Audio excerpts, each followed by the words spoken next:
আজকে 25শে আগস্ট মামলা হয়েছে, এই মামলায় অপরাধীরা ধরা পড়েনি কেন?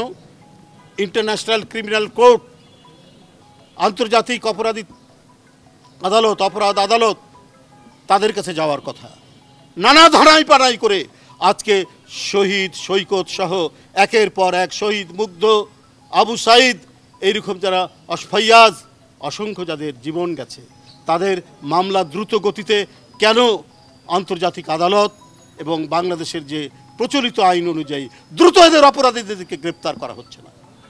অন্তর্বর্তীকালীন সরকারকে সবাই সমর্থন দিয়েছে, কিন্তু কাজের গতি যদি স্লো হয়, কাজের গতি যদি অত্যন্ত নিম্ন গতির হয়, তাহলে তো এদেশের মানুষের কাছে আপনারা দিনকে দিন আপনারা তো প্রশ্নবিদ্ধ।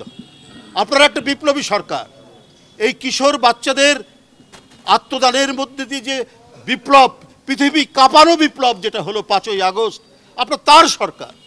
ওই সমস্ত অপরাধীরা ঘুরে বেড়ায়, তারা পিকনিক করে, তারা লাঠি মিছিল করে, আর আপনার সরকার যদি এটা নিশ্চুপ থাকে আর সবাই যদি মানে জনগণকে যদি সব সময় তারা যদি শুধু উপদেশ দিতে থাকেন, তাহলে তো এইটা হতে পারে না। ডক্টর ইউনূস, তার যে ইউনূস গুডউইল বলে একটি কথা আছে, একটা ফ্রেজ তৈরি হয়েছে, তো ইউনূস গুডউইলের আমরা প্রতিফলন দেখতে চাই।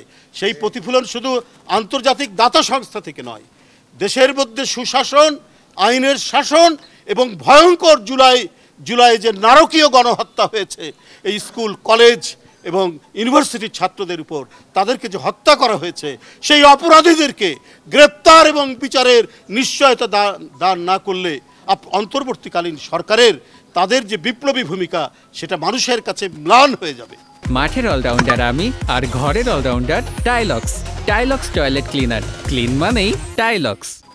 আমি অতি দ্রুত শহীদ সৈকত সহ যারা আত্মদান করেছে, 1200-1300 আমাদের যে নেতাকর্মী এবং এই সমস্ত অরাজনৈতিক ছাত্ররা, স্কুল কলেজের ছাত্ররা যারা হত্যা করেছে, যাদের যে ফ্যাসিজমকে টিকিয়ে রাখার জন্য যে আইন শৃঙ্খলা বাহিনীর লোকরা, যে যুবলীগ, ছাত্রলীগরা অবৈধ অস্ত্র শেখ হাসিনা দিয়েছিল এই আন্দোলনকে দমন করতে গিয়ে, সুতরাং তাদের গুলিতে এই নারকীয় গণহত্যার যারা দায়ী, তাদেরকে গ্রেপ্তার শুধু করলেই হবে না, তাদের বিচারের আওতায় অতি দ্রুত তাদেরকে নিয়ে এসে দৃষ্টান্তমূলক বিচার গোটা জাতির সামনে আপনাদেরকে দেখাতে হবে। না হলে দিনকে দিন কিন্তু প্রশ্ন বাড়তেই থাকবে। আমি তার বাপকে সান্ত্বনা দেওয়ার কোনো কথা খুঁজে পাই না। মাহবুব সাহেব নিজের সন্তানের লাশ তার কাঁধে নিয়ে আছে, সেই কাঁধে নিয়ে তাকে গোরস্থানে যেতে হয়েছে।